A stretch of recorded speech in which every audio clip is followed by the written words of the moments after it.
A little bit more than 9 months ago, I was mugged on the street in New York City. I was robbed by two men, and I made 2 videos about it shortly after I was robbed. One the next day, one I think 5 days later. And I promised that I would make a follow-up video about what happened, about how it all turned out. And here I am, going to give it a shot 9 months later. I wanted to do it much sooner, but for a few different reasons, I couldn't. The first was that the district attorney in the case against these 2 guys, the prosecuting attorney who works for the state of New York, he told me not to say any more about it publicly. He said it would hurt the case. And I actually really wanted the case to go forward. I wanted to see these guys get some sort of, quote, justice, and so I went silent. Then I ended up traveling for several months. I was away from New York and didn't do anything in terms of making videos. I had a lot of videos come out, but all those videos I had shot before I was mugged. And in a way, it's good that I did all those videos and edited all those videos before I was mugged, because after the robbery, I was a mess. I couldn't sit in front of a camera and talk comfortably. I actually tried. I tried talking about different topics and ideas in my regular way, take on a topic, analyze it, break it down, see what it means, but I couldn't keep my concentration, and all I kept doing was coming back to the mugging in my mind. So finally I just said, stop, take a break, work with the videos you've already edited. Well, here's what happened, because now my case is all done. It's all over. It's complete, and there's no more really to be said about it, I think. It ended up that the guys got away with it. They were released with no charges, no anything, no punishment, no jail. And I think they were basically locked up for a total of like an hour before they were released with no bail because of bail reform in New York. And that was it. And I'm going to tell what happened and why.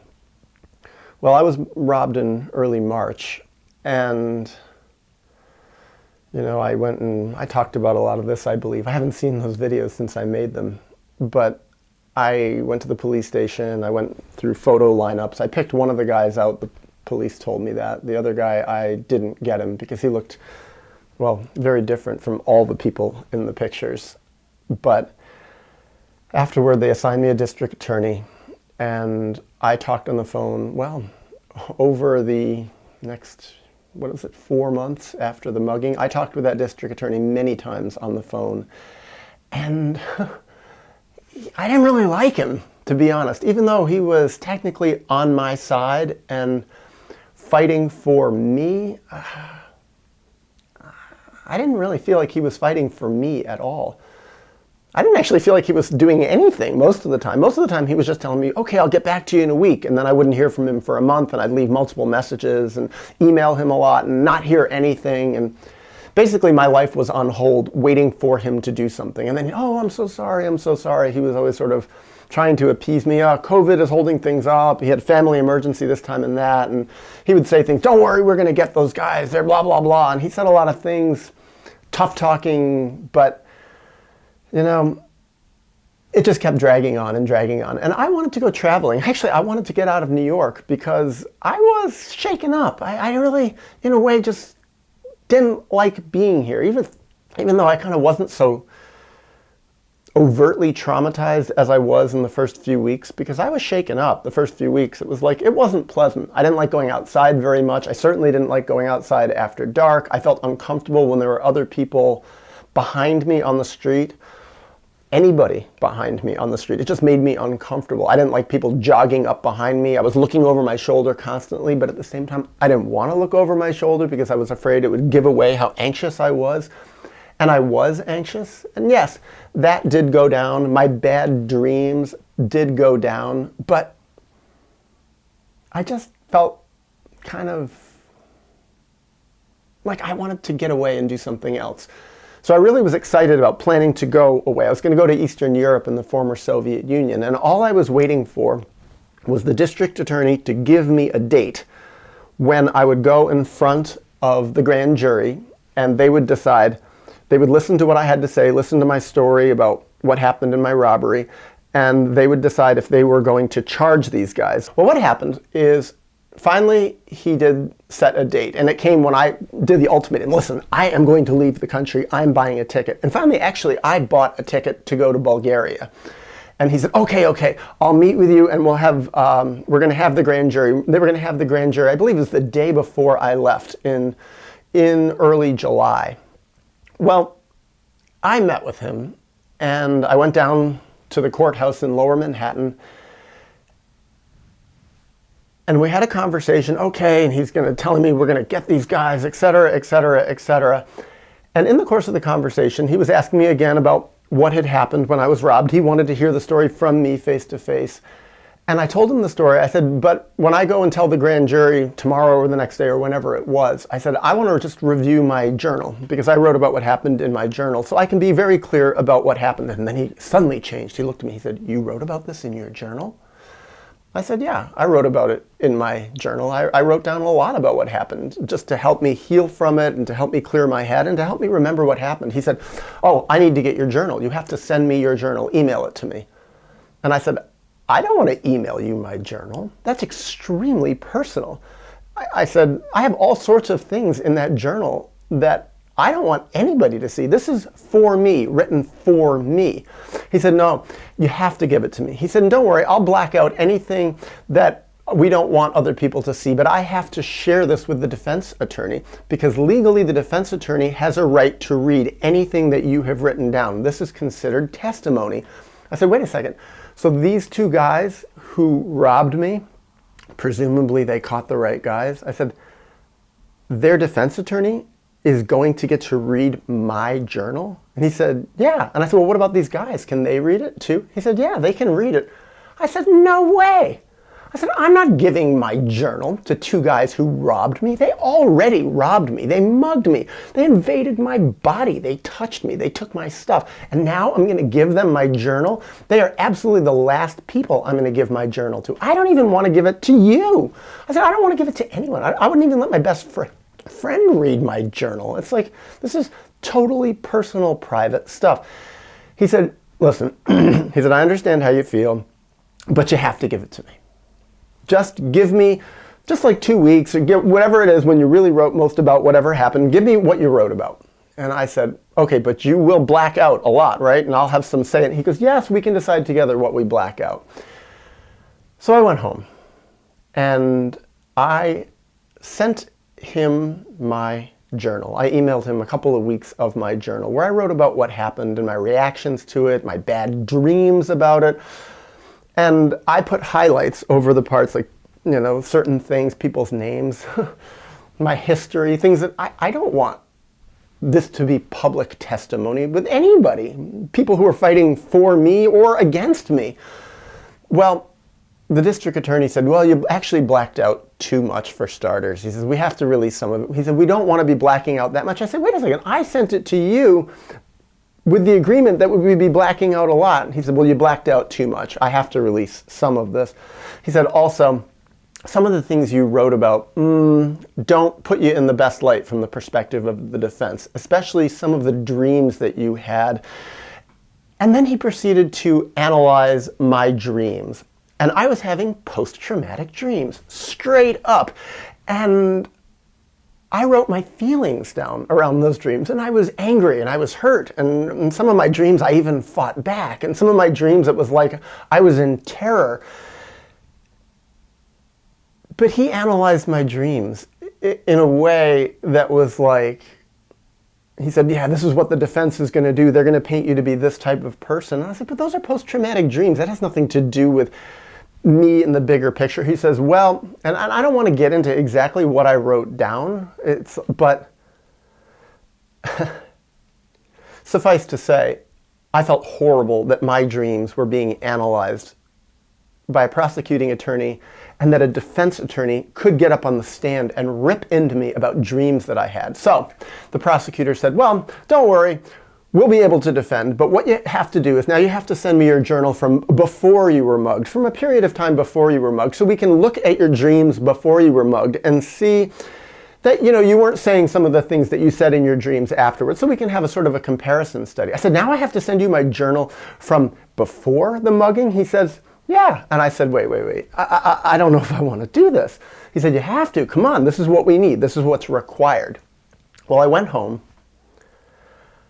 I thought about it some more. And I realized I felt out of control. And I realized I was out of control. I flashed back then on my time as a therapist. And also, since I've been a therapist, I've heard this story, and it's an analogous comparison. It's not exactly the same, but it's kind of similar to women who have been raped. And I heard this from a few women that I worked with and women that I know who have been raped, that there was the rape, there was that violation, which is kind of analogous to me being mugged. I would say what they went through was a lot worse, but analogous. And then there was how the legal system treated them. And I heard this from women who said it was like being raped again. Maybe even worse in some way, publicly, in front of lots of people, tearing into my credibility, questioning my thought process, making it out like I was crazy, making it out like I asked for it, things like that. And that's how I felt. I felt like I had already been violated. And when I went home that night, I couldn't sleep. I stayed up half the night. And then it hit me like a lightning bolt in the middle of the night. What is this, 2-3 nights before I'm supposed to be flying to Bulgaria and living a completely different life? I'm supposed to be going off and hitchhiking into the world unknown. And what I realized in the middle of the night is I am not going to do it. Absolutely, I'm not going to do it. I'm not going to give him any more of my journal. I'm not going to give him my past journal. I'm not going to give him the journal I wrote after 2 weeks. I'm not going to do it.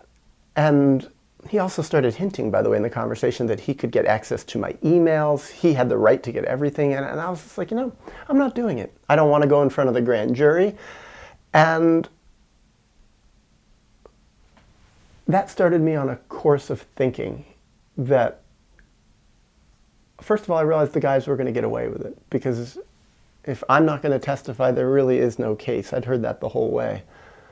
But then I thought, you know what? I'm going to cut my losses. I don't want to be part of this anymore. This is making my life worse. This is going to make my life horrible. And also, it's like, when does it end? If they get all my personal information, what will they know about my life? Where is my privacy? Where is my sense of being free and independent? This was too awful. And I thought, I felt like these two guys should get punished somehow. They should get caught. They should get told, at least by the legal system, no, it's wrong what you did, but not at the cost of myself. This was too much. It already had been stressful, but I was willing to go through a lot, but not for the sake of giving up my journal, potentially emails, being analyzed like that. No thanks. I don't want this. This will hurt me worse than I think it will help them or the world. So then I thought, wait a second, what if the district attorney doesn't agree? What if he doesn't let me go? Because I'd talked to some people, I'd done a little research, and I realized that he might not so quickly let me go. So I started thinking about it. And I realized, and this is horrible, but I realized I had to come up with a strategy to get out of it, because I realized he might not just let me go. He might say we can do stuff. So I thought about it, and I actually wrote in the middle of the night a lot more in my journal about everything that I was going through, and I wrote a lot about the district attorney. I wrote about a lot of our conversations we'd had over the months. I wrote down a lot of what the police told me behind the scenes, and a lot of stuff that wasn't so kosher, wasn't so pleasant, wasn't so respectful. And then I called him up in the morning. And whoa, surprisingly, one of the first times he'd ever done it, he took my call because now I was important to him. And I told him on the telephone, I said, I've thought about it, and I've decided that I don't want to testify in front of the grand jury. And I'm not giving any more journals or anything. And that is when he showed his true colors to me, because he dropped any facade of being pleasant and polite, and he got tough, cold, and nasty to me on the phone. And then he said to me, probably much in the way he said to people he was cross-examining, people who were being accused of crimes. He talked to me that way, like I was a criminal, and I realized the guy had no empathy. What he said to me was, no, you are going to give your journals, and if you don't give them, we can subpoena them, and I will subpoena them, and I have a legal right to get them, I have a legal right to get your computer, I have a legal right to get your hard drives, I can access your email, I can get everything. He said, and if you don't come, he said, I have a legal right to come and have your passport confiscated, we can prevent you from leaving the country, and we can have the court officers take you down and compel you to testify in front of the grand jury about what happened.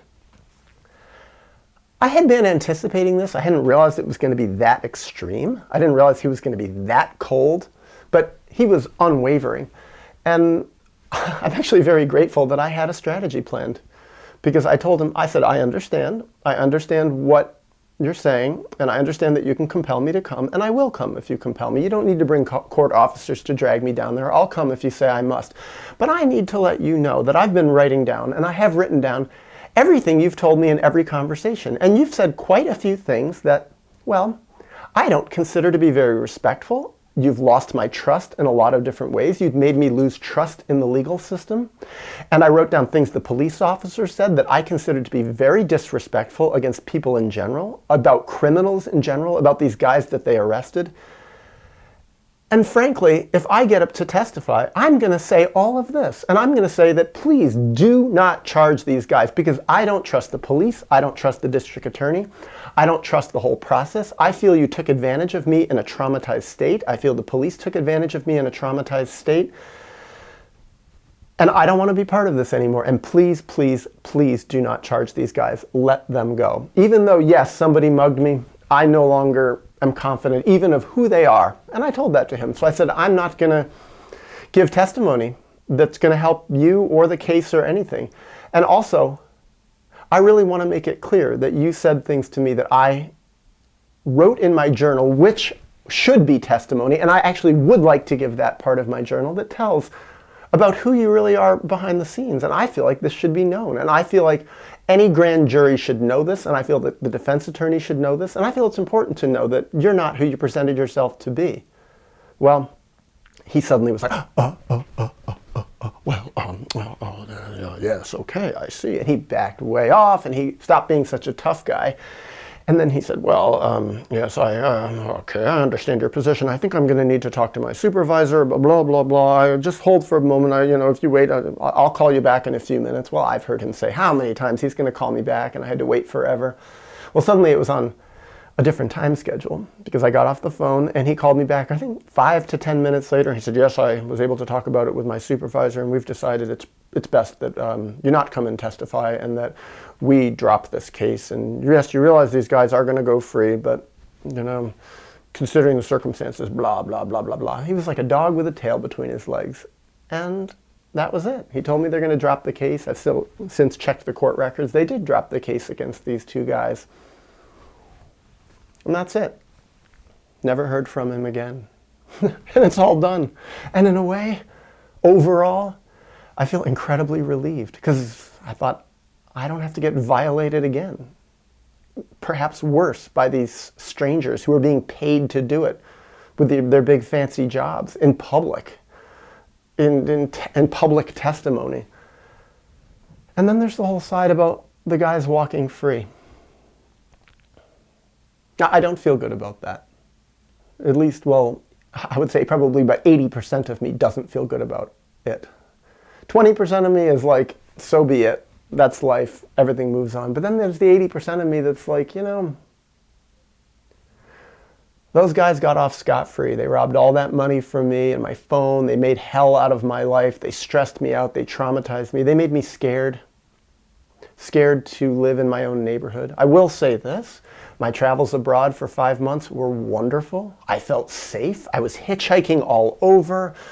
All sorts of different environments. It was like, part of it I think was where I was, actually, literally was safer. But then there was another part of me, I think just the change of environment was great for me. I really needed that. It was like a holiday away from the stress of my neighborhood and the constant reminders and the places, well, that I could get robbed again. I also noticed when I was traveling a lot of times for sometimes days, weeks at a time, I wouldn't even think about being robbed. I wasn't talking about it all the time. Like at first I was constantly talking about it with everyone. After a while, I just kind of stopped talking about it. Definitely stopped dreaming about it. I noticed it's been a little weird since I got back. I started thinking about it again, but not so bad. That 5-month gap in being away from my neighborhood, it definitely helped. I've healed. I feel healthier.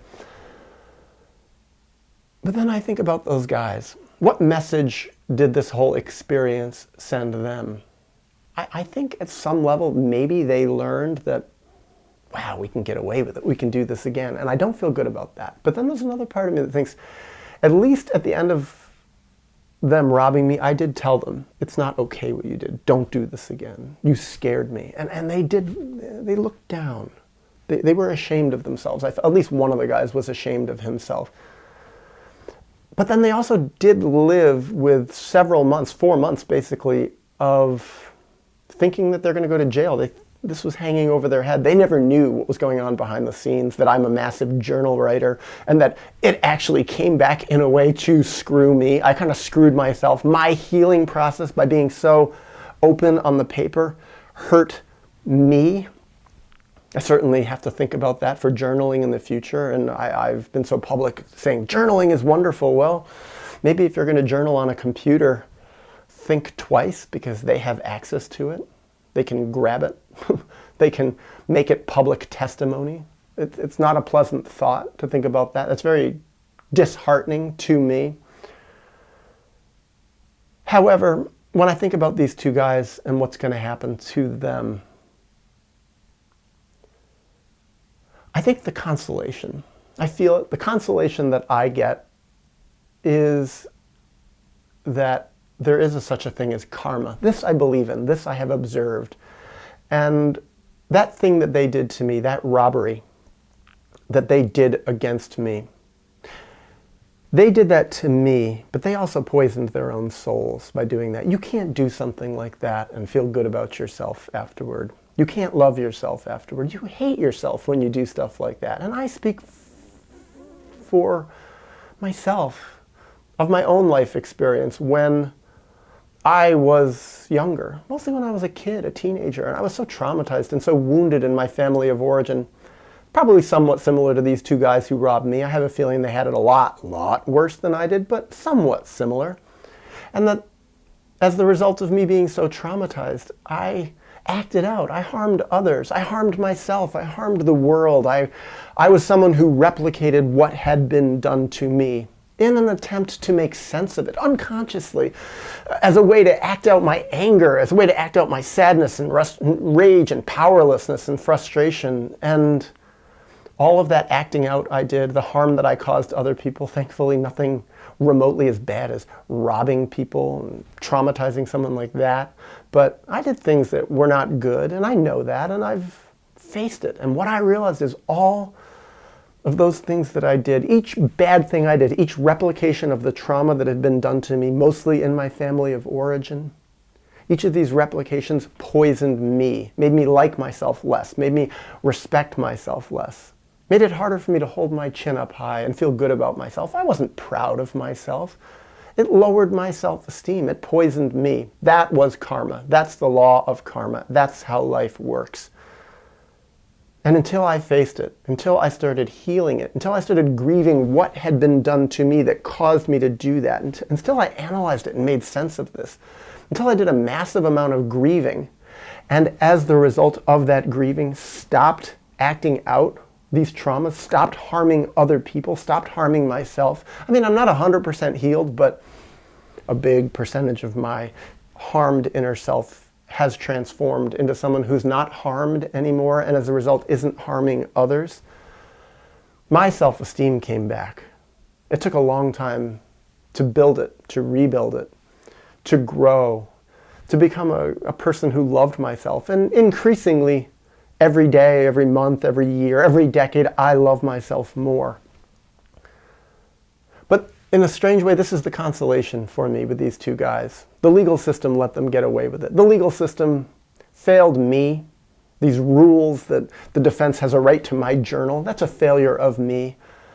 But in a way, the legal system failed them too. Now, had the legal system stuck them in jail to rot with a bunch of other traumatized, angry, violent people, would that have helped these guys? I'm not under any illusions that it would. In a way, I don't have to even consider the idea that me testifying put these guys in a rotten hole of jail with a bunch of other miserable, angry people. But it probably wouldn't have helped them. Maybe it could have, but it's doubtful. Most of the people I've talked to, back when I was a therapist and in my life in general, meeting people who have been in jail, who are in jail when I visited jails, this is not a healing environment. So again, I think I talked about this in one of those earlier videos about my mugging. My big hope for these two guys is not that they get punished, especially now that I'm not angry and enraged and hurt and traumatized anymore. I mean, early on, yeah, I wanted to fight back. I wanted to spray them in the face with pepper spray and kick them and do all the things they threatened to do to me. I wanted to bring harm to those guys, to get all my stuff back, to re-empower myself, but I don't feel that now. I don't feel angry and violent toward them in my fantasies. Not at night, not during the day. Instead, if I could have my wish, they could heal. They would have to face what they did and really look at it and sit with it, not just bury it and move on and pretend it never happened and glory in the riches they got by stealing from me. Will they heal? Maybe, maybe not. But in a way, that's not on me. That's on them. That's on life. And I hope that they do. I really hope that they do, but that's karma, and it's going to be their karma. Are they going to have the strength to wake up and look at themselves? I made a video on that once about karma being my religion. And it's a religion that brings me comfort. It's not a religion that wants vengeance on others. It's not a religion that believes in vengeance and harm and vicious punishment. It's a religion, if you want to call it. Probably better said, a philosophy. And I'll share it in the link below. A philosophy about the fairness of life. Even though life seems so unfair, I think in another way there is a kind of inherent fairness. And if those two guys who robbed me, whoever they are, ever have any hope of having a good life, good relationships with others, self-esteem, all the things that actually I've worked really hard to get, and they didn't actually really take away from me in the long run. If they want those things, they're going to have to own what they did. Really, really own what they did and own what set them up to do such a horrible thing to a person. Perhaps they've done it to many people. I really don't know. So that's what I'm left with as this final, or probably final video about this mugging, that robbery. This is where I am more than 9 months later, moved along with my life, still on my healing path. And I think the part of me that's the most happy, if you want to use that word, happy as the result of all this, is that it didn't stop me from being useful to others. It didn't stop me from making these videos and writing. Yes, I took off for a while, but my life got back on track. I am doing well. And I'm able to share this, hopefully in a way that will be useful to others.